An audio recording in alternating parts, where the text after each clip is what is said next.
Hello everyone, आज मैं आपके साथ डिस्कस करूंगी एरोमेटिक इलेक्ट्रोफिलिक सब्स्टिट्यूशन क्या होता है और इसके सारे टॉपिक्स को हम इसी वीडियो में कवर करेंगे। यानी कि पूरा वन शॉट वीडियो रहेगा और एरोमेटिक इलेक्ट्रोफिलिक सब्स्टिट्यूशन में जितने भी टॉपिक्स आपको पढ़ने हैं, आपके सिलेबस में है, वो सारे टॉपिक्स मैं आपके साथ आज यहाँ पे डिस्कस करूंगी। तो सबसे पहला जो हमारा टॉपिक है वो है एरिनियम आयन की मैकेनिज्म क्या होती है। तो एरिनियम आयन की मैकेनिज्म समझने से पहले हमें पता होना चाहिए कि एक्चुअल में एरिनियम आयन होता क्या है। एरिनियम आयन, तो देखिए एरिनियम आयन की अगर मैं बात करूं तो एरिनियम आयन होता है कुछ इस तरीके से। मैं अभी आपको स्ट्रक्चर दिखा रही हूँ इसका, देन मैं आपको बताऊंगी भी किस तरीके से होता है। ये होता है हमारा एरिनियम आयन इस तरीके का। अब यहाँ पे क्या होते हैं, हाइड्रोजन्स लगे होते हैं।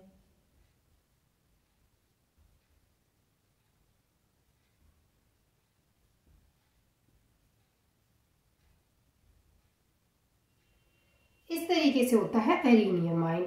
अब जरूरी नहीं है कि यहाँ पे ये हाइड्रोजन हो, इसकी जगह पे क्लोरीन भी हो सकता है, ठीक है। तो ये क्या है, ये हमारा एरिनियम आयन होता है। इसको हम ऐसे भी लिख देते हैं, इस एरिनियम आयन को इस तरीके से भी लिखा जा सकता है। यहाँ पे क्या है, ये हम हाइड्रोजन को रिप्रेजेंट कर रहे हैं यहाँ पे। अच्छा, इसको ऐसे कैसे लिख दिया मैंने, इसका कोई तो रीजन होगा, इसको मैंने ऐसे कैसे लिख दिया। ठीक है, इसका रीजन सिर्फ ये होता है कि अब यहाँ पर ये बॉन्ड है और यहाँ पे ये चार्ज है। तो अब हमें ऐसे तो नहीं पता कि ये जो चार्ज है वो इसी पोजीशन पे है या फिर ये जो बॉन्ड है वो इसी पोजीशन पे है। हो सकता है बॉन्ड इधर चला जाए, चार्ज इधर आ जाए, हो सकता है बॉन्ड इधर चला जाए, चार्ज इधर आ जाए। तो वो ऐसे बोला नहीं जा सकता कि ये चार्ज वहीं पर है। तो वो एक ऐसा होता है कि एक ऑब्जर्वेशन जो होती है वो ये होती है कि जो चार्ज है वो पूरे में घूम रहा है, किसी भी कार्बन पे हो सकता है, और यहाँ पे जो बॉन्ड है वो भी क्या हो रहे हैं, वो भी घूम रहे हैं। तो ऐसे बता नहीं सकते कि वो इसी पोजीशन पे है, तो हम उसको इस तरीके से यहाँ पे लिख देते हैं कि इस तरीके से। तो एक्चुअल में ये होता है एरिनियम आयन। अब देखिए एरिनियम आयन जो होता है इसको एक और नाम से जानते हैं, यानी एरिनियम आयन तो इसको बोलते हैं, इसके अलावा इसका एक और नाम होता है वीलैंड इंटरमीडिएट। इसको एक और नाम से जानते हैं वीलैंड इंटरमीडिएट। यानी कि ये जो एरिनियम आयन है ये एक इंटरमीडिएट होता है। तो ये एक इंटरमीडिएट है। इसके अलावा ये ऑर्गेनिक केमिस्ट्री में क्या होता है, साइक्लोहेक्साडाइएमीन इनाइल कैटायन होता है। इसको क्या बोलते हैं, साइक्लोहेक्साडाइएमीन इनाइल कैटायन होता है। ये मैंने आपको क्या बताया, एरिनियम आयन को हम इन तीन नाम से भी जान सकते हैं। क्या, एक तो हम इसको एरिनियम आयन ही बोलते हैं, दूसरा इसको वीलैंड इंटरमीडिएट भी बोलते हैं, क्योंकि एक्चुअल में होता क्या है, इंटरमीडिएट होता है और यहाँ पे पॉजिटिव चार्ज होता है, इसलिए इसका एक और नाम होता है साइक्लोहेक्साडाइएमीन इनाइल कैटायन। अच्छा देखिए, जो इलेक्ट्रोफिलिक एरोमेटिक सब्स्टिट्यूशन होता है, यानी जो भी इलेक्ट्रोफिलिक एरोमेटिक सब्स्टिट्यूशन की हम यहाँ पे बात कर रहे हैं, electrophilic aromatic substitution, electrophilic aromatic जो सब्स्टिट्यूशन होता है उसमें ये क्या देखने को मिलता है, ये एक रिएक्टिव इंटरमीडिएट का रोल प्ले करता है। कौन, arenium ion. Arenium ion electrophilic aromatic substitution में एक रिएक्टिव इंटरमीडिएट का रोल प्ले करता है, इसलिए इसको क्या बोलते हैं कि ये एक इंटरमीडिएट है, क्योंकि इंटरमीडिएट की तरह काम करता है ये। तो ये जब इंटरमीडिएट, तो आपको पता है कि ज्यादा स्टेबल भी नहीं होते हैं, इंटरमीडिएट ज्यादा स्टेबल तो होते नहीं है। अब देखिए, ये इसके ना बहुत सारे नाम होते हैं और ये अलग अलग नामों से अक्सर पूछा जाता है, ठीक है। अभी मैंने आपको इसके तीन नाम बताए कि इसको एरिनियम आयन भी बोल सकते हैं, साइक्लोहेक्साडाइएनाइल कैटायन भी बोल सकते हैं, वीलैंड इंटरमीडिएट भी बोल सकते हैं। इसके अलावा इसका एक और नाम है क्या, सिग्मा कॉम्प्लेक्स। इसको सिग्मा कॉम्प्लेक्स भी बोल देते हैं, ठीक है। और ये क्या होता है, ये स्मॉलेस्ट एरिनियम आयन है जिसको बेंजीनियम आयन भी बोल देते हैं। ये एक स्मॉलेस्ट एरिनियम आयन है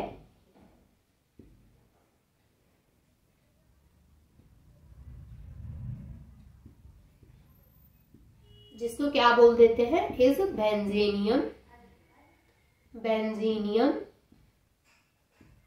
आयन।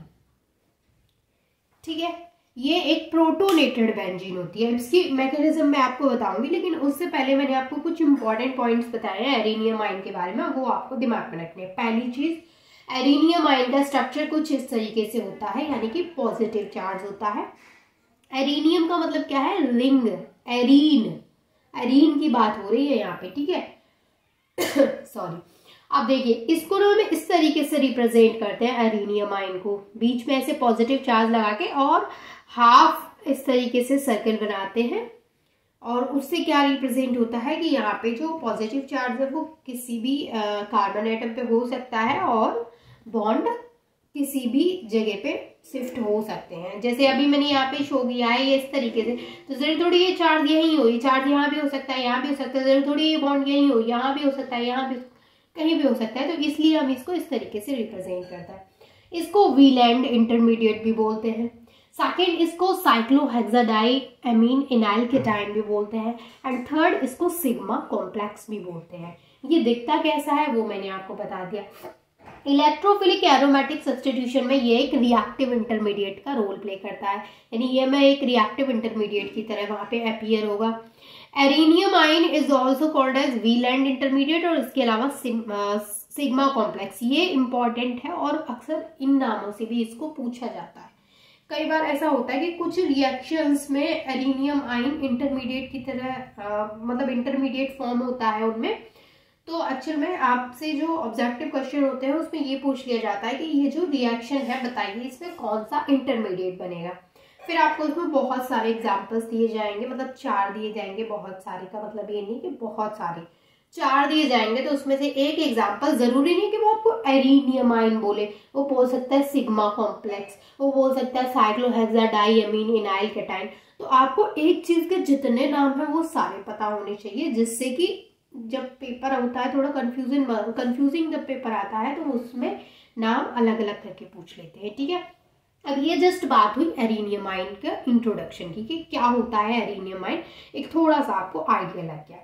अब हम बात करते हैं इसकी मैकेनिज्म की, तो इसकी मैकेनिज्म कैसे करेंगे वो देख लेते हैं, ठीक है।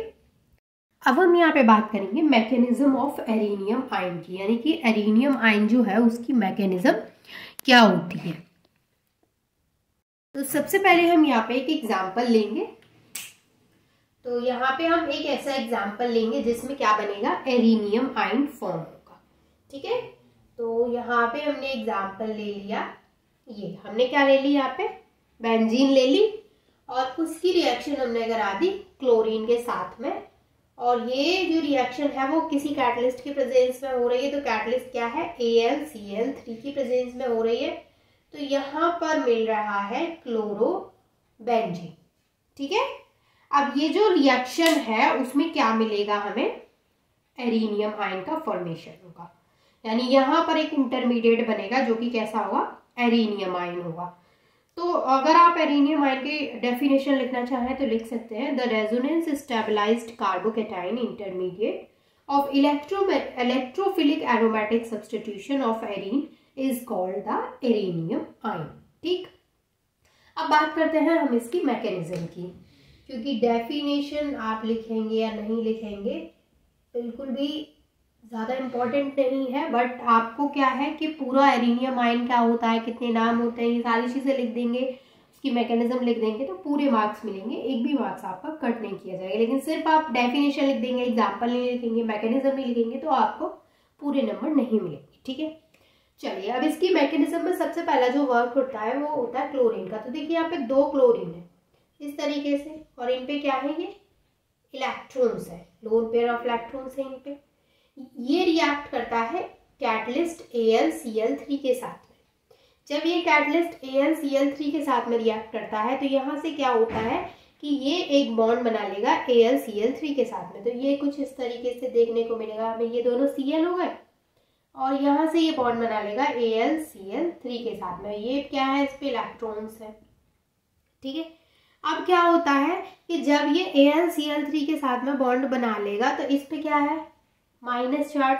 अब क्या होगा, ये इस क्लोरीन के साथ से बॉन्ड को ब्रेक करेगा, यानी यहाँ से जब इसने इसके साथ में AlCl3 के साथ में बॉन्ड बनाया तो ये इन दोनों क्लोरीन के बीच का जो बॉन्ड है वो क्या करेगा, ये ब्रेक करेगा। तो जो बॉन्ड है वो यहाँ से ब्रेक होगा। यहाँ से जब बॉन्ड ब्रेक होगा तो नेक्स्ट जो हमें मिलेगा वो होगा Cl+, यानी एक Cl+ तो यहाँ पे अलग हो जाएगा और Cl ये वाला इस AlCl3 से जुड़ जाएगा, इस पे माइनस चार्ज है और ये क्या है, इस पे लोन पेयर ऑफ इलेक्ट्रॉन्स। तो ये जो यहाँ पे है क्या होगा, ये यहाँ से बॉन्ड ब्रेक हो जाएगा तो इस पे क्या आ जाएगा, प्लस चार्ज आ जाएगा इस Cl पे।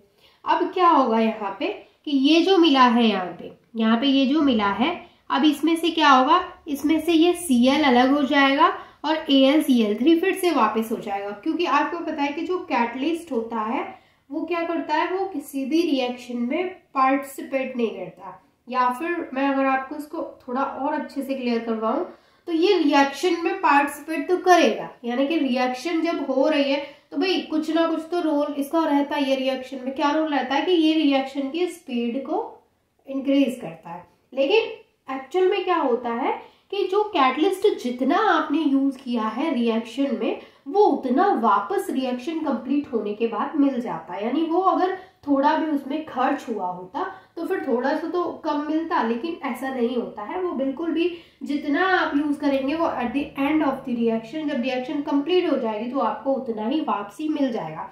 तो अब यहाँ से जो नेक्स्ट स्टेप होता है वो क्या होता है, वो ये होता है कि अब क्या होगा कि ये जो यहाँ से AlCl3 और Cl जुड़े हुए हैं, यानी मैं सिर्फ इन दोनों की बात कर रही हूँ, इनमें से AlCl3 अलग हो जाता है, Cl को माइनस चार्ज दे जाता है।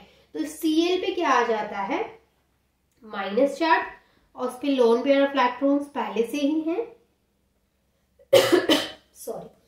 तो यहाँ पे ये AlCl3 अलग हो गए। ये आपको पता है क्या है भाई, कैटलिस्ट है। और कैटलिस्ट का काम क्या होता है कि रिएक्शन की स्पीड को चेंज करता है, यानी रिएक्शन की जो स्पीड है वो उसको इंक्रीज करता है, समटाइम्स डिक्रीज भी करता है। तो सिर्फ और सिर्फ उसकी स्पीड से मतलब होता है कैटलिस्ट का, वो रिएक्शन में जितना आप यूज करेंगे उतना वापसी आपको मिल जाएगा। तो ये जस्ट यहाँ पे बात हुई। अब यहाँ पे ये जो हमें Cl- मिला है, एक्चुअल में यहाँ पे ये जो Cl- मिला है उसका कोई रोल नहीं है। रोल किसका है, इस Cl+ का। ये जो Cl+ हमें यहाँ पे मिला है ये रिएक्ट करेगा इस रिंग से जाकर के, पहला स्टेप में ये रिएक्ट करेगा। ये जो है Cl- ये भी रिएक्ट करेगा, बट ये बाद में रिएक्ट करेगा, ठीक है। मैंने आपको बोल दिया इसका कोई रोल नहीं है, तो आप बोलेंगे फिर रिएक्शन फर्दर क्यों हुई, भाई रोल है इसका, लेकिन स्टार्टिंग में जो रोल है वो इस Cl+ का है। अब आप इन दोनों को यहाँ से दिमाग में बैठा लीजिए कि एक Cl- मिल गया हमें यहाँ पे और एक Cl+ मिल गया है। पहला स्टेप मैकेनिज्म का स्टार्ट होता है यहाँ से। फर्स्ट स्टेप में क्या होता है, स्टेप 1। स्टेप 1 में क्या होगा, ये आई बेंजीन रिंग, बेंजीन रिंग आई है यहाँ से डांस करते हुए, और यहाँ से आ गई Cl+ आ गया यहाँ पे, और ये हो गई हमारी बेंजीन रिंग। अब क्या होता है फर्स्ट स्टेप में, यहाँ पे क्या होगा, इस तरीके से देखें, यहाँ पे 3 बॉन्ड बने हुए हैं। यहाँ पे क्या होगा, एक बॉन्ड यहाँ से ब्रेक होगा, एक बॉन्ड यहाँ से ब्रेक होगा, तो यहाँ पे एक जगह पे, अब आपको पता है यहाँ पे हाइड्रोजन लगा हुआ है, तो एक बॉन्ड यहाँ से ब्रेक होगा तो हाइड्रोजन तो एज इट इज है ही यहाँ पे पहले से, वो जो Cl है वो यहाँ जुड़ जाएगा, जो Cl हमने यहाँ पे यूज किया है वो यहाँ जुड़ जाएगा, और इस पे यहाँ पे क्या आ जाएगा, प्लस चार्ज आ जाएगा, क्योंकि Cl+ यहाँ पर अटैक कर रहा है इस पे आके। जब ये रिंग पे आके अटैक करेगा तो ये कुछ इस तरीके का स्ट्रक्चर बनाएगा। ये वाला जो बॉन्ड है वो यहाँ से ब्रेक हो जाएगा, Cl यहाँ जुड़ जाएगा, और इस पे क्या आ जाएगा, प्लस चार्ज आ जाएगा इस वाले कार्बन पे। और इस तरीके के स्ट्रक्चर्स क्या बोले जाते हैं, एरिनियम आयन। यानी ये क्या है, ये बन गया यहाँ पे कैटाइन। कैसा कैटाइन है भाई, ये साइक्लोहेक्साडाइएमीन एनाइल कैटाइन है, ठीक है। तो इस तरीके का जो होता है इसी को हम क्या बोलते हैं, एरिनियम आयन बोलते हैं, या फिर सिग्मा कॉम्प्लेक्स बोलते हैं। तो यहाँ पे इसी को हम क्या कर देते हैं, इसी को हम ऐसे शो कर दें, डॉटेड लाइन बना के बीच में प्लस करा के, क्योंकि क्या पता प्लस वाला जो कार्बन जो प्लस है वो कौन से कार्बन पे है। अब देखिए नेक्स्ट स्टेप क्या होता है वो समझिए। अब हमें यहाँ पे ये मिला है, अब मैं इसको चाहूं तो इसको हम ऐसे भी तो लिख सकते हैं, देखिए ये जो यहाँ पे मिला है इसको हम ऐसे भी तो लिख सकते हैं, मैं आपको बता रही हूँ, इसको हम ऐसे भी तो लिख सकते हैं, आप समझिए, देखिए इसको हम ऐसे भी तो लिख सकते हैं, इसमें कोई चेंजिंग थोड़ी की है मैंने, क्या किया है हमने, इसको जस्ट इसको हमने ऐसे लिख दिया, इसमें कोई दिक्कत नहीं है, क्यों, हमने प्लस वाला चार्ज यहाँ लिख दिया और ये बॉन्ड इधर ट्रांसफर करा दिया, तो ये कोई बहुत बड़ी चीज तो है नहीं जो आपको समझ में नहीं आई हो। क्या हुआ है कि ये वाला जो बॉन्ड है वो यहाँ ट्रांसफर हो गया और ये वाला जो चार्ज है वो यहाँ पे ट्रांसफर हो गया, तो इसको हम ऐसे लिख देंगे तो कोई दिक्कत नहीं है इसमें, ठीक है। अब इसको हमने ऐसे लिख दिया। अब यहाँ पे दो पॉसिबिलिटीज है, क्या क्या पॉसिबिलिटीज है, एक तो ये तरीका है कि ये ऐसा बना ले, इसको मैं ऐसा क्यों बना रही हूँ क्योंकि वो वापस इसमें कन्वर्ट हो जाएगा, इसलिए मैंने ये एरो लगाया है यहाँ पे, ठीक है। ये इस तरीके का भी हो सकता है, ये मैं वही चीज बता रही हूँ जो मैंने अभी जब एरिनियम आयन स्टार्टिंग में बताया था तब आपको बताई थी। तो ऐसे भी तो हो सकता है कि देखिए एक पॉसिबिलिटी तो ये है कि मैंने इसको ऐसे लिख दिया, अब इसको हम ऐसे भी तो लिख सकते हैं, अब क्या कर दिया, ये वाला जो बॉन्ड है उसको यहाँ ट्रांसफर करा दिया, प्लस वाला चार्ज यहाँ ट्रांसफर हो गया, ऐसे भी तो लिख सकते हैं ना, कोई दिक्कत थोड़ी है इसमें।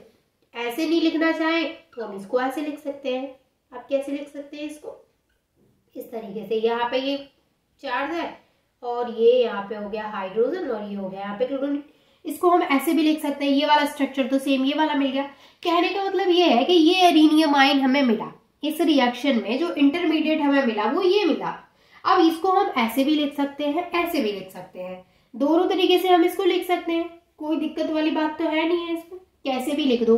फिर हम इसको ओवरऑल कैसे लिख देते हैं कि जब ये ऐसे भी लिखा जा सकता है ऐसे भी लिखा जा सकता है, तो इसलिए हम क्या बोल देते हैं कि जो एरिनियम आयन है वो कुछ इस तरीके का है, या प्लस चार्ज है या Cl है या हाइड्रोजन है, यही तो मैंने आपको बताया था अभी, जस्ट एरिनियम आयन बता रही थी तो मैंने वहां पे आपको हाइड्रोजन शो किया था, लेकिन मैंने आपको बताया था कि जरूरी नहीं है वहां पे हाइड्रोजन ही हो, ये चीज मैंने आपको बताई थी।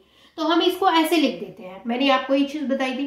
तो ये तो बात हुई स्टेप 1 की, जिसमें कि आपको मैंने ये समझाया कि ये जो बीच में, अच्छा हाफ सर्कल क्यों है, हाफ सर्कल इसलिए है क्योंकि इसमें क्या है, 3 डबल बॉन्ड तो नहीं है, बेंजीन रिंग की जब हम बात करते हैं तो उसमें कितने डबल बॉन्ड होते हैं, 3 डबल बॉन्ड होते हैं। अभी मैं इसमें बनाऊंगी तो कितने होंगे, देखिए यहाँ पे देखिए 3 है, लेकिन यहाँ पे क्या है 2 है, यहाँ पे क्या है 2 है, वो 2 ही है लेकिन अलग अलग पोजीशन पे है, वो मैटर नहीं करता, लेकिन बॉन्ड तो 2 ही है।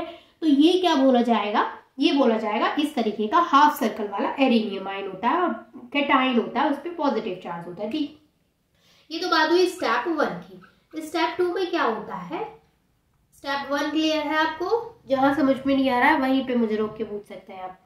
अच्छा स्टेप 2 की अगर हम बात करें यहाँ पे, तो स्टेप 2 में क्या होता है, हम ये सेम स्ट्रक्चर यहाँ से लेंगे, कौन सा वाला स्ट्रक्चर ले आप बताइए, इसको लेके इसको लेके इसको ले, कोई सा भी ले लो, हमने ले लिया ये वाला स्ट्रक्चर फर्स्ट जो है, और यहाँ पे इसमें Cl जुड़ा है और यहाँ पे इसमें हाइड्रोजन जुड़ा है। अब क्या होता है, अब जो सेकंड स्टेप है उसमें Cl माइनस आके अटैक करता है, अभी जो मैं आपको बता रही थी ये वाला Cl माइनस, ये वाला Cl माइनस अब यहाँ पे आके अटैक करेगा। अब क्या होगा, ये मैंने प्लस कहाँ से लगाया है, ये इसका प्लस नहीं है, ये प्लस ऊपर वाले स्ट्रक्चर का है, थोड़ा छोटा बना देती हूँ, इसका प्लस है, ठीक है। अब ये हो गया यहाँ पे, अब Cl माइनस जो वापसी इस पे आके अटैक करेगा तो क्या होता है कि Cl पे कौन सा चार्ज है यहाँ पे माइनस, तो यहाँ से क्या होता है कि ये HCl तो निकल जाएगा, यहाँ पे ये Cl माइनस वाला यहाँ पे अटैक करा है तो यहाँ से क्या होगा HCl निकल जाएगा, और जो Cl माइनस है और यहाँ पे क्या है प्लस, यहाँ पे प्लस है यहाँ पे माइनस है, तो Cl इस पोजीशन पे आके जुड़ जाएगा। यानी अगर आपको समझ में आया हो तो मैं कुछ इस तरीके से बोल रही हूँ, देखिए मैं कुछ इस तरीके से बोल रही हूँ ये कि यहाँ पे क्या है प्लस चार्ज है और यहाँ पे क्या है माइनस चार्ज है, तो ये वाला Cl यहाँ पे आएगा, माइनस वाला प्लस वाले से अटैक करेगा, तो ये वाला Cl यहाँ आके जुड़ जाएगा, है ना, यही तो जुड़ेगा। अब इसको चाहूँ तो मैं यहाँ लिख दूँ, चाहूँ तो मैं यहाँ लिख दूँ, बात तो एक ही है, बेंजीन रिंग में किसी भी कार्बन से जोड़ दो ना, वो तो एक जैसे दिखेगा, लेकिन बॉन्ड कितने आ जाएंगे, और ये जो HCl है वो यहाँ से निकल जाएगा। अब HCl यहाँ से निकल के अब बताइए इसमें कितने बॉन्ड आएंगे, बॉन्ड आ जाएंगे इसमें 3, तो ओवरऑल क्या बन गया हमारे पास, ये क्लोरोबेंजीन का फॉर्मेशन हो गया। तो ये हो गया mechanism of arenium ion. I hope कि ये मैकेनिज्म आपको अच्छे से क्लियर हुई होगी। कहीं भी कोई भी डाउट है तो कमेंट करके आप पूछ सकते हैं, मैं आपके सारे कमेंट्स को पढ़ती हूँ, ठीक है। चलिए नेक्स्ट टॉपिक पढ़ते हैं। अब देखिए हमारा जो नेक्स्ट टॉपिक है वो है ओरिएंटेशन एंड रिएक्टिविटी। ठीक है। ओरिएंटेशन एंड रिएक्टिविटी का क्या मतलब, अगर मैं बात करूं यहाँ पे इस टॉपिक का क्या मतलब है, तो इसका मतलब होता है पोजीशन ऑफ इनकमिंग ग्रुप से। जैसे मान के चलिए हमारी बेंजीन है और उससे कोई भी ग्रुप अटैच है, तो वो किसी नेक्स्ट जो इनकमिंग ग्रुप है यानी किसी अदर रिएजेंट के साथ जब वो रिएक्ट कर रही है, तो वो जो इनकमिंग ग्रुप आ रहा है उससे रिएक्ट कर रहा है, तो वो किस पोजीशन पे आकर के जुड़ेगा वो बताता है हमें ये। तो इसलिए ये टॉपिक क्या होता है, इंपॉर्टेंट होता है। तो ये हमारा सेकंड टॉपिक है एरोमेटिक इलेक्ट्रोफिलिक सब्स्टिट्यूशन का। तो ये क्या बताता है, पोजीशन ऑफ इनकमिंग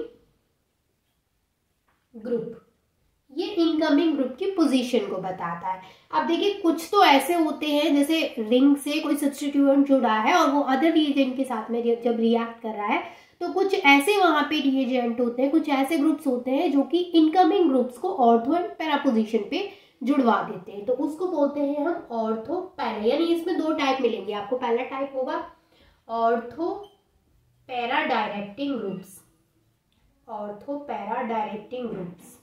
देखिए अगर आप इसको ध्यान से समझ के पढ़ेंगे, बहुत अच्छे से, अगर आप बिल्कुल कंसंट्रेट होके पढ़ेंगे ना, तो बिल्कुल बहुत अच्छे से आपके क्लियर हो जाएगा ये टॉपिक कि मैं क्या बोल रही हूँ। अभी हो सकता है कि आपको समझ में नहीं आ रहा हो, बट जब तक ये चैप्टर खत्म होगा तब तक आपका पूरा ये चैप्टर अच्छे से क्लियर हो जाएगा, ये मेरा प्रॉमिस है आपसे। थोड़ा सा आप ध्यान लगाएंगे, थोड़ा सा अगर आप मेहनत करेंगे तो हो जाएगा, इतना टफ भी नहीं है। अब देखिए ओरिएंटेशन एंड इसकी रिएक्टिविटी में मैं आपको बताऊंगी। पहले आप ये समझिए कि यहाँ पे पोजीशन ऑफ इनकमिंग ग्रुप्स जो है, तीन पोजीशन होती हैं, या तो वो ऑर्थो पोजीशन पे आएगा, या फिर वो पैरा पोजीशन पे आएगा, या फिर वो मेटा पोजीशन पे आएगा। अब वो ऑर्थो पोजीशन पे आके अटैक करेगा, पैरा पे करेगा, या फिर मेटा पे करेगा, वो बताते हैं हमें यहाँ पे। जो मैं कुछ आपको ग्रुप्स के नाम बताऊंगी उनकी हेल्प से हमें पता चलता है। अब देखिए the group which direct the incoming group towards ortho and para position are called as ortho para directing groups. यानी ऐसे ग्रुप्स जो कि इनकमिंग ग्रुप्स को ऑर्थो एंड पैरा पोजीशन पे आकर के जुड़वा देते हैं, ऐसे ग्रुप्स को बोला जाता है ऑर्थो पैरा डायरेक्टिंग ग्रुप्स। ठीक है। और ऐसे ग्रुप्स जो कि इनकमिंग जो ग्रुप्स है उनको मेटा पोजीशन पे जुड़वा देते हैं, उनको बोला जाता है मेटा डायरेक्टिंग ग्रुप्स। कौन कौन से ग्रुप्स होते हैं, अब ये ऑर्थो पैरा डायरेक्टिंग ग्रुप्स में आता है हमारा। एग्जाम्पल मैं आपको लिखवा रही हूँ, डेफिनेशन यही है जो मैंने अभी आपको बोली, आप खुद से भी लिख सकते हैं। आप इतने बड़े हैं आपकी, मुझे बोलने की जरूरत नहीं है कि मैं आपको लाइन टू लाइन हर चीज लिखवाऊं। तो यहाँ पे आता है C6H5 पहला, दूसरा आता है OH, तीसरा SH, चौथा OR, NH2, NR2, NH2 के बाद में NR2, ये NR2। इसके अलावा हेलोजन्स भी इसी में आते हैं। हेलोजन से क्या मतलब समझे कि हेलोजन्स जो होते हैं वो कौन से डायरेक्टिंग ग्रुप्स हैं, ortho and para directing groups है। ठीक है। अब मेटा डायरेक्टिंग ग्रुप्स में कौन सी आएंगे, तो मेटा डायरेक्टिंग ग्रुप्स की एग्जांपल्स है, यानी जो कि इनकमिंग ग्रुप को कौन सी पोजीशन पे पहुंचाएंगे, मेटा पोजीशन पे पहुंचाएंगे, वो होते हैं हमारे मेटा डायरेक्टिंग ग्रुप। तो इसमें आते हैं कार्बोक्सिलिक एसिड्स आते हैं इसमें, ठीक है, एल्डिहाइड आते हैं इसमें, एल्डिहाइड आते हैं। इसके अलावा साइनो ग्रुप, इसके अलावा नाइट्रो ग्रुप, इसके अलावा भी बहुत सारे हो सकते हैं। अब एक चीज समझिए आप कि एक अगर मैं आपको एक रफ आइडिया दूं तो वो क्या है कि जितने भी ऐसे ग्रुप्स होंगे जिनमें कि डबल बॉन्ड या फिर ट्रिपल बॉन्ड प्रेजेंट है, यानी ऐसे ग्रुप्स जो कि डबल बॉन्ड या फिर ट्रिपल बॉन्ड को कंटेन कर रहे हैं, the group that contain double और ट्रिपल बॉन्ड, यानी मैं ऐसे ग्रुप्स की बात कर रही हूं जो कि डबल या फिर ट्रिपल बॉन्ड को कंटेन कर रहा है, दैट मीन्स कि उनमें मल्टीपल बॉन्ड्स है। तो ऐसे ग्रुप्स जो होते हैं वो जनरली मेटा डायरेक्टिंग ग्रुप्स होते हैं। ऐसे ग्रुप्स क्या होते हैं भाई, ऐसे ग्रुप्स होते हैं मेटा डायरेक्टिंग ग्रुप्स। ठीक है। और ऐसे ग्रुप्स जिनके पास सिर्फ और सिर्फ कैसे होते हैं, सिंगल बॉन्ड रहते हैं, यानी मल्टीपल बॉन्ड्स को कंटेन नहीं करते हैं। The group that don't contain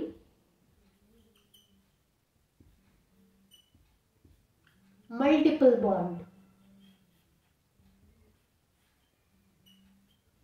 ऐसे ग्रुप्स को क्या बोला जाता है भाई? ऐसे ग्रुप्स को बोला जाता है ऑर्थो डायरेक्टिव। ठीक है, कोई भी कहीं भी कैसा भी डाउट है आप मुझसे तुरंत पूछ सकते हैं। ये हो गए मेटा डायरेक्टिंग ग्रुप्स और ये हो गए ऑर्थो डायरेक्टिंग ग्रुप्स। तो कौन से ग्रुप्स? मैंने आपको एक रफ आइडिया दे दिया कि जिनमें मल्टीपल बॉन्ड्स होंगे वो क्या करेंगे, इनकमिंग ग्रुप्स जो आ रहे हैं उनको मेटा पोजीशन पे ले जाएंगे, और जिनके पास मल्टीपल बॉन्ड्स नहीं होंगे वो क्या करेंगे, जो इनकमिंग ग्रुप्स आ रहे हैं उनको ऑर्थो एंड पैरा पोजीशन पे ले जाएंगे। अब भाई देखिए, एक्सेप्शंस तो हर जगह होते हैं, तो अब आप ऐसे मत करिएगा कि एक्सेप्शंस उठा के ले आए और फिर कहा ये तो ऐसे करता है, ये तो ऐसे। हाँ, एक्सेप्शंस तो हर जगह पे होते हैं, तो कुछ थोड़े बहुत एक्सेप्शंस आपको देखने को मिल सकते हैं। ठीक है, बट एक्चुअल में जो होता है वो ये होता है कि वो ग्रुप्स जिनमें मल्टीपल बॉन्ड्स होंगे वो क्या करेंगे, वो ऑर्थो एंड पैरा डायरेक्टेड नहीं होते हैं, वो मेटा डायरेक्टिंग ग्रुप्स होते हैं। ठीक है, ये चीज आपको समझ में आई। अब इसको मैं आपको एक एग्जांपल और दे दूं इसका, ताकि और अच्छे से क्लियर हो जाए। पहले हम यहाँ पे समझ लेते हैं effect of substituent on reactivity, यानी रिएक्टिविटी जो है यहाँ पे उसको भी एक बार समझ लेते हैं। ठीक है, तो अब हम बात करेंगे effect of substituent on reactivity, यानी रिएक्टिविटी पर सब्स्टिट्यूएंट का क्या इफेक्ट पड़ता है। तो देखिए, जब भी हम बेंजीन रिंग की बात कर रहे हैं और उसमें इलेक्ट्रोफिलिक सब्स्टिट्यूशन की बात कर रहे हैं, तो इसमें जो रिएक्टिविटी होती है वो डिपेंड करती है सब्स्टिट्यूशन ग्रुप पे, यानी जो ग्रुप उससे अटैच्ड है वो सब्स्टिट्यूशन ग्रुप पे डिपेंड करती है जो रिएक्टिविटी होती है। ठीक है, अब देखिए, एक तो ग्रुप ऐसे होते हैं, यानी एक ग्रुप ऐसे होते हैं जो कि इलेक्ट्रॉन को रिलीज करते हैं, यानी कुछ ग्रुप ऐसे होते हैं, a group that release electrons. तो ऐसे ग्रुप्स जो कि इलेक्ट्रॉन्स को रिलीज करते हैं, ऐसे ग्रुप्स क्या करते हैं, बेंजीन रिंग को एक्टिवेट करते हैं। ऐसे ग्रुप क्या करते हैं, एक्टिवेट बेंजीन रिंग। ऐसे ग्रुप्स जो कि इलेक्ट्रॉन को रिलीज कर रहे हैं वो बेंजीन रिंग को एक्टिवेट करते हैं, वाइल ऐसे ग्रुप्स जो होते हैं, अ ग्रुप दैट विड्रॉज, यानी ये तो इलेक्ट्रॉन्स को रिलीज कर रहे हैं, वो क्या करते हैं, विड्रॉज करते हैं।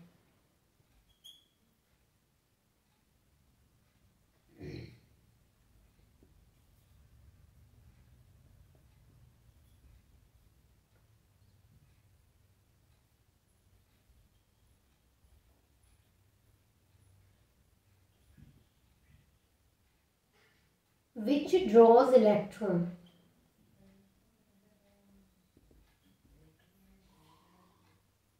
ऐसे ग्रुप्स को क्या बोलते हैं, ऐसे ग्रुप्स को बोलते हैं, ऐसे ग्रुप्स को नहीं बोलते, सॉरी, ऐसे ग्रुप्स क्या करते हैं, बेंजीन रिंग को डीएक्टिवेट करते हैं, डीएक्टिवेट। ऐसे ग्रुप्स क्या करते हैं, बेंजीन रिंग को डीएक्टिवेट करते हैं। यानी यहाँ पर दो चीजें मैंने आपको बताई, क्या, पहला ये बताया कि ऐसे ग्रुप्स जो कि इलेक्ट्रॉन्स को क्या कर रहे हैं, रिलीज कर रहे हैं, डोनेट कर रहे हैं, तो ऐसे ग्रुप्स बेंजीन रिंग को एक्टिवेट करते हैं। लेकिन ऐसे ग्रुप्स की अगर हम बात करें जो कि इलेक्ट्रॉन्स को अपनी तरफ खींच रहे हैं, विड्रॉ कर रहे हैं, तो ऐसे ग्रुप्स जो होते हैं वो बेंजीन रिंग को डीएक्टिवेट करते हैं। अब देखिए, ऐसा देखा गया कि एक्सेप्ट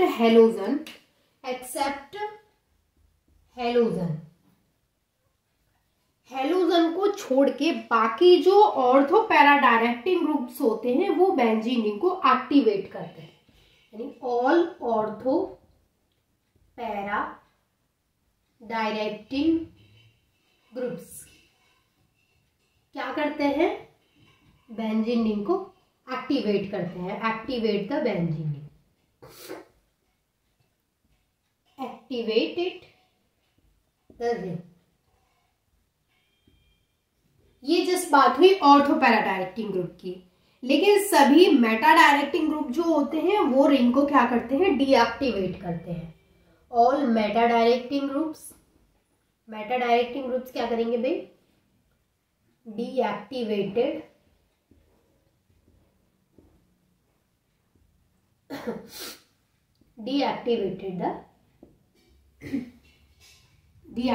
द रिंग। ठीक है, तो यहाँ पे हमें कई सारी बातें पता चली रिएक्टिविटी के केस में कि जितने भी इलेक्ट्रॉन को रिलीज करने वाले ग्रुप्स होंगे जो कि रिंग से जुड़े हुए हैं, तो वो क्या करेंगे, वहां पे रिंग को एक्टिवेट करेंगे। जितने भी इलेक्ट्रॉन्स को विड्रॉ करने वाले ग्रुप होंगे वो रिंग को डीएक्टिवेट करेंगे। अब हम बात करें ऑर्थो पैरा डायरेक्टिंग या फिर मेटा डायरेक्टिंग ग्रुप्स की, तो एक्सेप्ट हेलोजन, हेलोजन को छोड़ के बाकी के जितने भी ऑर्थो पैरा डायरेक्टिंग ग्रुप्स हैं वो क्या करते हैं, रिंग को एक्टिवेट करते हैं, जबकि जो मेटा डायरेक्टिंग ग्रुप्स होते हैं वो रिंग को डीएक्टिवेट करते हैं। ठीक है, चलिए अब यहाँ पे हम एग्जाम्पल ले लेते हैं। हमने यहाँ पे ले लिया एग्जाम्पल टोल्यूइन का। ये हमारे पास टोल्यूइन, इसमें कौन सा ग्रुप जुड़ा है बेंजीन रिंग से, CS3।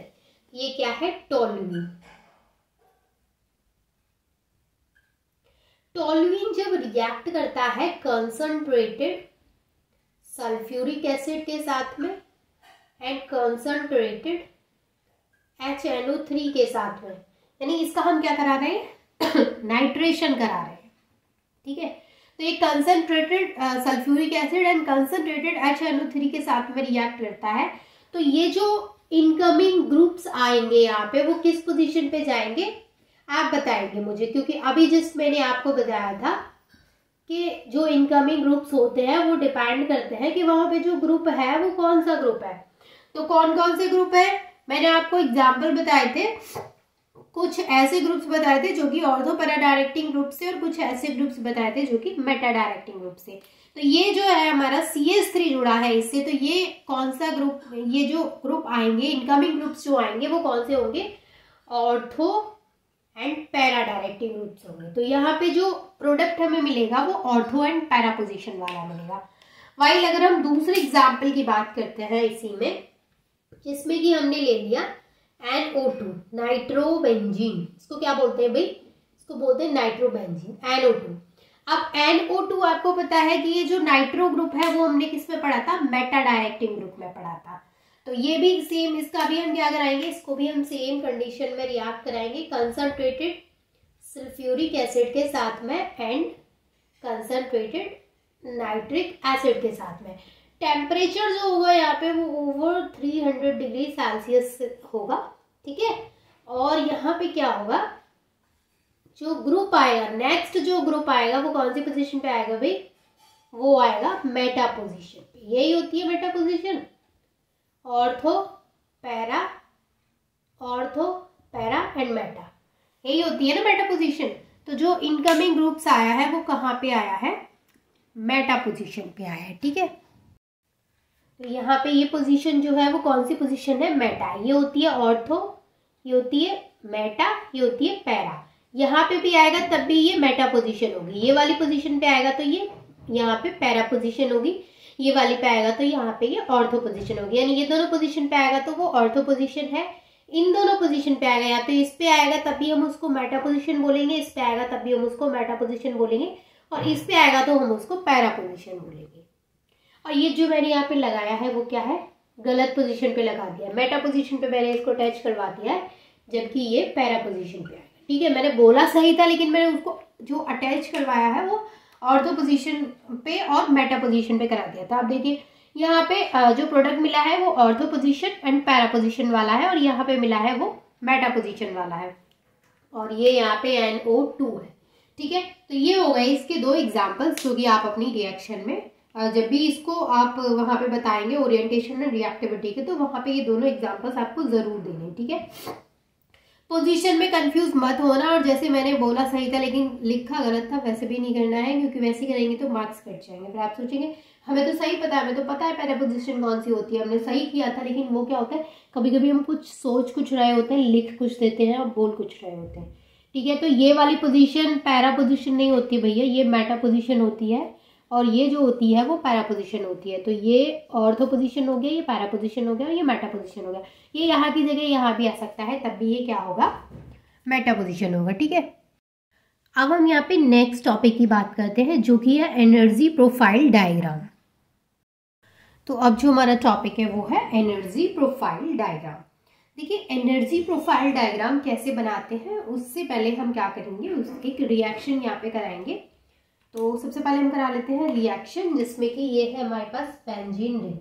ठीक है, ये है बेंजीन रिंग, और बेंजीन रिंग से आके कौन अटैक करेगा, एक इलेक्ट्रोफाइल यहाँ पे आकर के बेंजीन रिंग पे आके अटैक करेगा। तो ये जो रिएक्शन होगी वो स्लो रेट पे होगी, यानी ये जो स्टेप है वो स्लो रेट स्टेप है, और यहाँ पे होगा इप्सो एडिशन।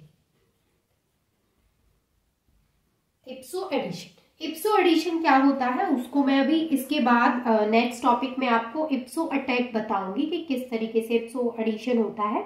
अभी जस्ट इतना समझिए कि इप्सो एडिशन भी टॉपिक है आपके इसी चैप्टर में, मैं एक्सप्लेन करूंगी, डोंट वरी, बट अभी नहीं बता रही हूँ। ठीक है, अभी जस्ट इतना समझिए कि जो बेंजीन रिंग है उस पे आकर के इलेक्ट्रोफाइल अटैक करता है, स्लो रेट होगा यहाँ पे, और ये यहाँ पे होता है इप्सो एडिशन। तो यहाँ पे क्या प्रोडक्ट मिलेगा, यानी क्या इंटरमीडिएट मिलेगा। सबसे पहले हम क्या बात करेंगे, क्योंकि आपको पता है कि यहाँ पे क्या मिलेगा, हमें एरिनियम आयन मिलेगा। तो जैसे ये है रिंग, और इसमें क्या होगा कि एक बॉन्ड यहाँ से ब्रेक हो जाएगा और उसकी जगह पे क्या आ जाएगा, प्लस चार्ज आ जाएगा, और जो इलेक्ट्रोफाइल है वो इस तरीके से इससे जुड़ जाएगा, और हाइड्रोजन पहले से ही था, तो ये एरिनियम आयन बनेगा यहाँ पे। अब इस एरिनियम आयन की मैंने आपको क्या बताया था, 3 पॉसिबिलिटीज होती हैं। मैं इसको ऐसे भी लिख सकती हूँ एरिनियम आयन को, यानी अभी भी तो ये एरिनियम आयन होगा। अब क्या करूंगी मैं, इसको प्लस चार्ज यहाँ पे ले आए और ये बॉन्ड यहाँ पे आ गए, ऐसे भी तो लिख सकते हैं। मैंने आपको अभी थोड़ी देर पहले ही बताया है कि इसको हम ऐसे भी लिख सकते हैं। जब मैं एरिनियम आयन को एक्सप्लेन कर रही थी तब मैंने आपको बताया था। इसके अलावा हम इसको कैसे लिख सकते हैं, इसके अलावा इसको एक और तरीके से लिख सकते हैं, कैसे, ऐसे लिख सकते हैं, यहाँ बॉन्ड लगा दिया, यहाँ लगा दिया, प्लस चार्ज है और यहाँ पे कर दिया, यानी अब की बार प्लस चार्ज यहाँ पे आ गया। तो अभी भी तो क्या है, ये तीनों फॉर्म क्या है, इसी की है, तीनों में से किसी भी फॉर्म में लिख लो, ये इसी की तीनों फॉर्म है। अब इसको हम ओवरऑल कैसे लिख सकते हैं, ऐसे लिख सकते हैं। ये चीज भी मैंने आपको बता दी, यानी ये डॉटेड लाइन से शो करेंगे, इसको बीच में प्लस चार्ज है और डॉटेड लाइन से इसको शो करेंगे, यहाँ पे ये इलेक्ट्रोफाइल जुड़ गया और ये हाइड्रोजन। तो ये हमें ओवरऑल ये मिल रहा है, यानी ये जो तीनों स्ट्रक्चर है, इसका मतलब क्या है, एक ये स्ट्रक्चर है। ये तीनों स्ट्रक्चर ना बनाए हम, सिर्फ सिंपली एक केवल स्ट्रक्चर बना दे, तब भी क्या होती है कि समझ में आ जाता है कि ये तीनों स्ट्रक्चर यहाँ पे आएंगे, है ना। ये चीज मैंने आपको बताई थी। अब ये जो यहाँ पे रिएक्शन हुई है, इसका एनर्जी प्रोफाइल डायग्राम कैसे बनाएंगे, देखिए इसके लिए हम एनर्जी प्रोफाइल डायग्राम बनाते हैं। तो क्या होगा, यहाँ पर ये एक सीधी लाइन, ये एक सीधी लाइन, यहाँ पे होंगे हमारे रिएक्शन कोऑर्डिनेट। यहाँ पे क्या होंगे भाई, रिएक्शन कोऑर्डिनेट, और यहाँ पे होगा हमारा एनर्जी, ये होगी एनर्जी। ठीक है, तो यहाँ पे क्या होगा, हम एनर्जी और रिएक्शन कोऑर्डिनेट के बीच में क्या बनाएंगे, मतलब इसका एनर्जी प्रोफाइल डायग्राम बनाएंगे। तो जो रिएक्शन है उसमें क्या रिएक्टेंट यूज किए हैं, रिंग पे जाकर के एक इलेक्ट्रोफाइल अटैक करा है, यही चीज है ना। तो इसको हम यहाँ पे बना लेंगे, छोटी सी बेंजीन रिंग बना ली हमने, और उसके उस पे आके कौन अटैक कर रहा है, इलेक्ट्रोफाइल अटैक कर रहा है। तो यहाँ पे सबसे पहला जो स्टेप, देखिए सबसे पहले आप ये समझिए, इस तरीके से हमें ये ग्राफ मिलेगा, इस तरीके से हमें ये ग्राफ मिलेगा। अब कौन सा स्टेप कहाँ लिखा जाएगा वो चीज समझिए। पहला स्टेप क्या है कि जब रिएक्शन स्टार्ट हुई है तो ये वाला स्टेप मिला है, ठीक है।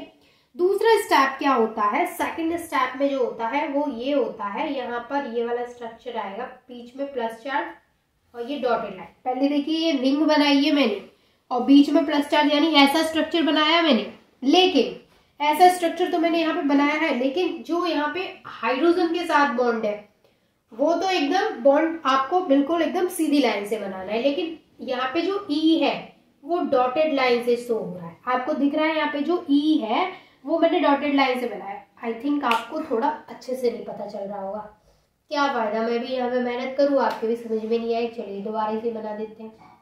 देखिए यहाँ पर ये वाला स्ट्रक्चर है, ये है प्लस चार्ज, यहाँ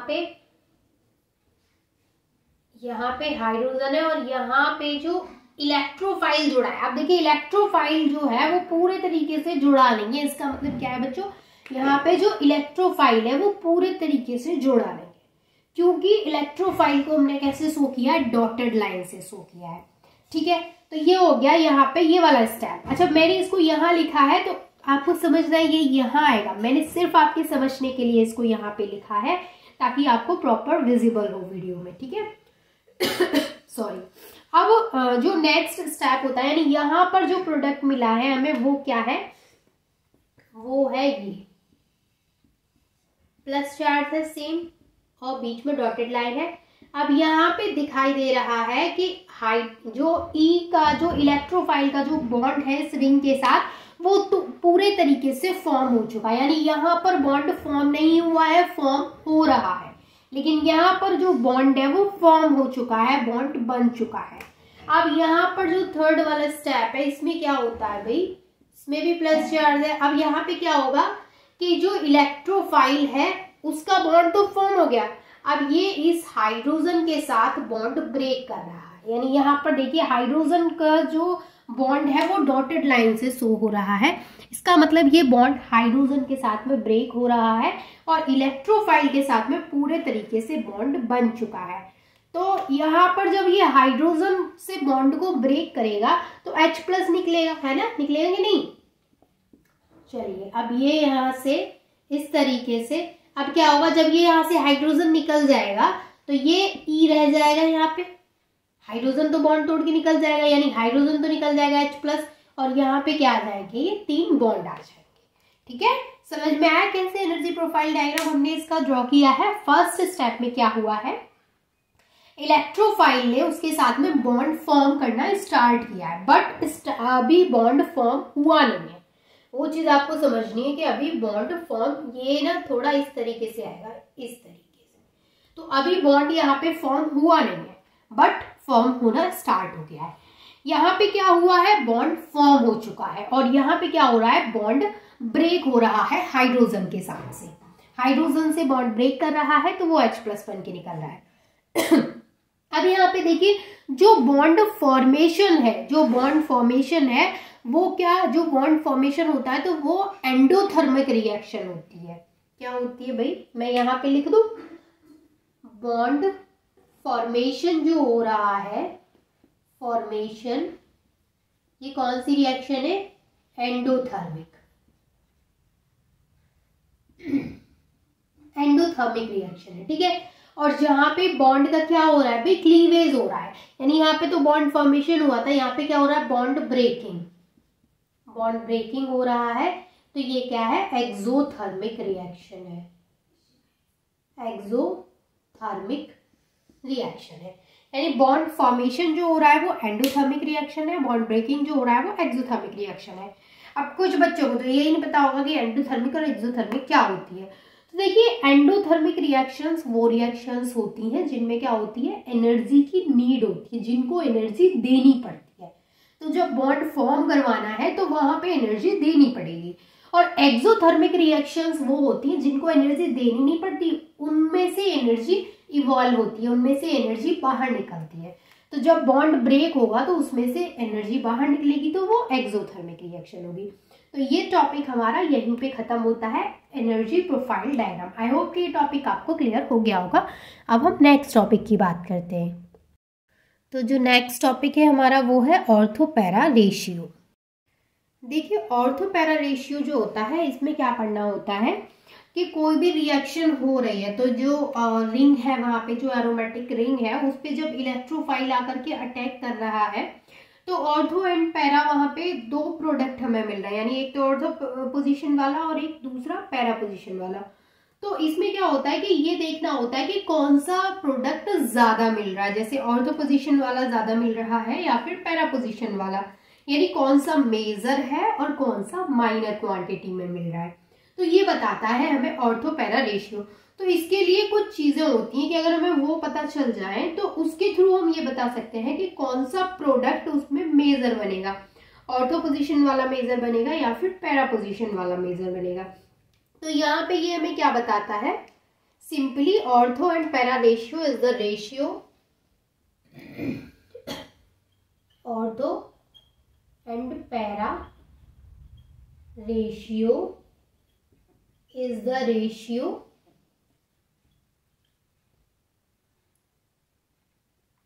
of ortho and para products formed during the substitution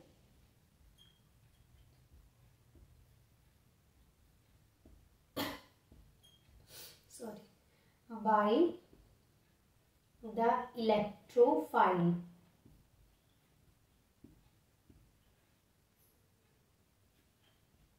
in any aromatic compound। ठीक है, जो चीज मैंने अभी आपको एक्सप्लेन की थी वही मैंने यहाँ पे लिखी है कि कौन सा ज्यादा मिल रहा है, ऑर्थो वाला मेजर है या पैरा वाला मेजर है, वो बताता है हमें ऑर्थो पैरा रेशियो। तो उसके लिए क्या क्या चीजें होती हैं सबसे पहले हम वो समझ लेते हैं। देखिए, पहले मैं आपको एग्जांपल दे देती हूँ, ठीक है।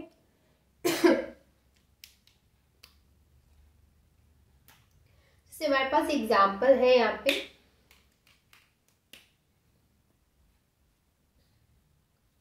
ये हमारी रिंग और इससे जुड़ा है OCH3 ग्रुप, यानी यहाँ पर ये है हमारे पास मिथॉक्सी बेंजीन, और जब इसका हम नाइट्रेशन कराते हैं तो concentrated H2SO4 and concentrated HNO3 के साथ में जब हम इसको रिएक्ट कराते हैं तो यहाँ पर दो प्रोडक्ट मिलते हैं। पहला होता है हमारा ऑर्थो पोजीशन वाला एंड दूसरा प्रोडक्ट होता है पैरा पोजीशन वाला। पैरा पोजीशन वाला मतलब जो इनकमिंग ग्रुप है, फिर से ये पैरा नहीं है, ये मेटा पोजीशन है, पैरा पोजीशन, ठीक है।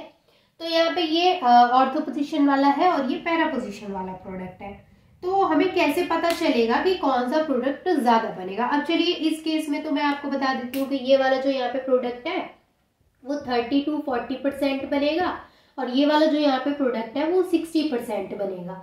तो ये वाला मेजर होगा, ये वाला माइनर होगा। अभी ये तो मैंने आपको बता दिया, लेकिन अगर हमको पता करना है खुद से तो हम कैसे पता कर सकते हैं वो भी मैं आपको बताऊंगी, डोंट वरी।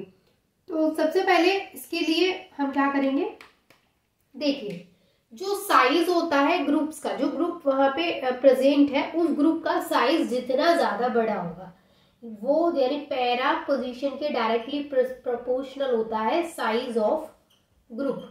यानी ग्रुप का जितना बड़ा साइज होगा, जो ग्रुप अटैच है वो जितने बड़े साइज का होगा वो उतना ही जो मेजर प्रोडक्ट होगा उसका वो पैरा वाला मेजर होगा, ऑर्थो वाला माइनर प्रोडक्ट देगा, क्योंकि directly proportional to size of the group.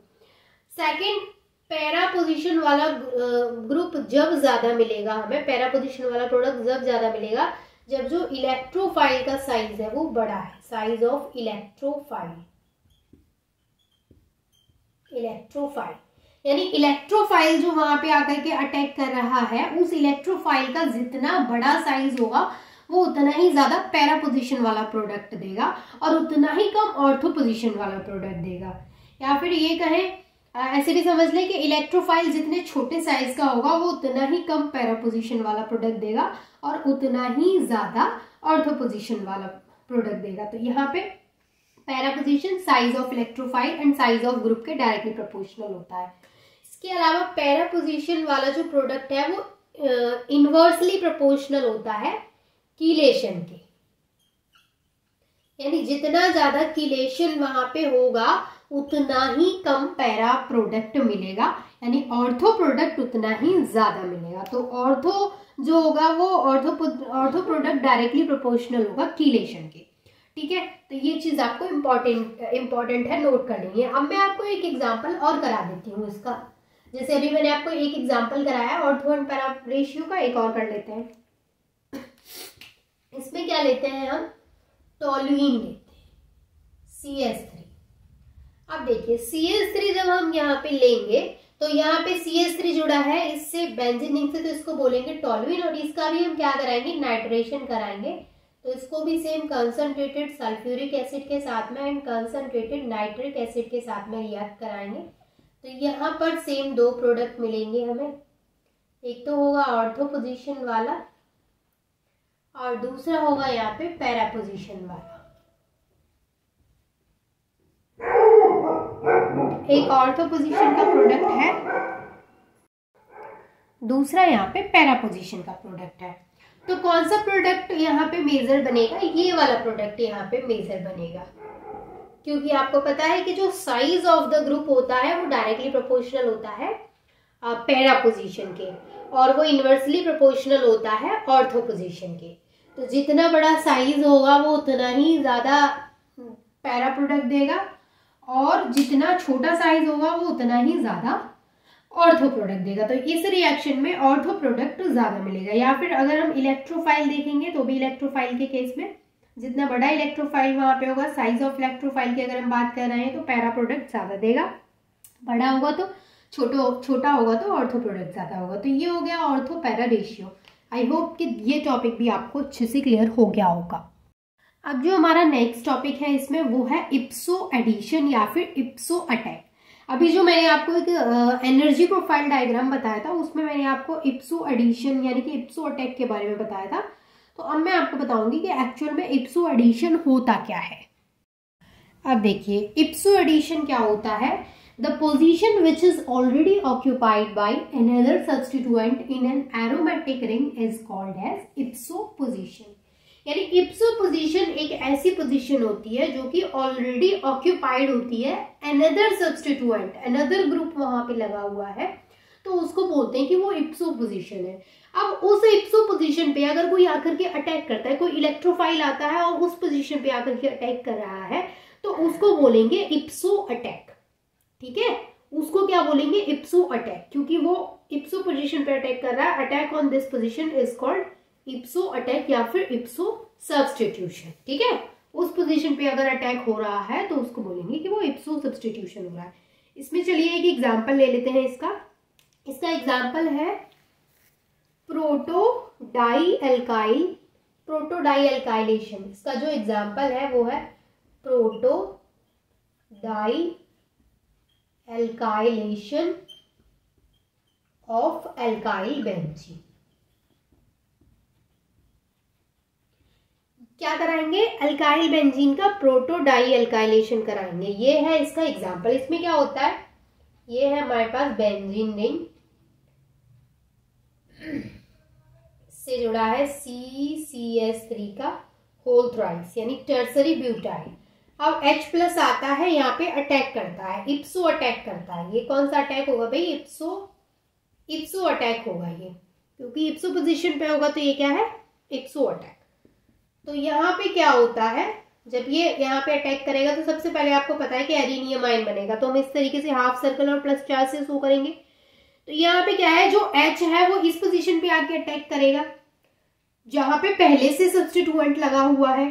क्या है ये, टर्सरी ब्यूटाइल। तो ये H+ यहाँ पे आके इस तरीके से जुड़ जाएगा और ये टर्सरी ब्यूटाइल, ये मैं इसको ऐसे लिख दूं टर्सरी ब्यूटाइल, तब भी तो आपको समझ में आ रहा है क्या है ये टर्सरी ब्यूटाइल। ठीक है, टर्सरी ब्यूटाइल यहाँ पे लगा हुआ है और यहाँ पे हाइड्रोजन आके यानी H+ आके यहाँ पे अटैक करता है। अब ये नेक्स्ट क्या देता है, इससे फिर क्या होता है कि जो रिंग है बेंजीन रिंग वो तो अलग हो जाएगी और ये जो है यहाँ से इतना पूरा अलग निकल जाएगा। तो ये बनेगा C+CCS3 यानी ये यहाँ से अलग निकल जाता है का होल थ्राइस। तो यहाँ पे क्या बन गया, ये कार्बोकेटाइन बन गया, यानी कार्बन पे प्लस चार्ज, दैट मीन्स कि यहाँ पे क्या बन गया, कार्बोकेटाइन बन गया। अब यहाँ पे क्या होगा, इप्सो सब्स्टिट्यूशन होगा। यहाँ पे इप्सो सब्स्टिट्यूशन क्या होता है भाई, अभी जस्ट मैंने आपको बताया था कि अटैक ऑन दिस पोजीशन, कौन सी पोजीशन, इप्सो पोजीशन पे जब अटैक हो रहा है तो उसको बोलते हैं इप्सो सब्स्टिट्यूशन।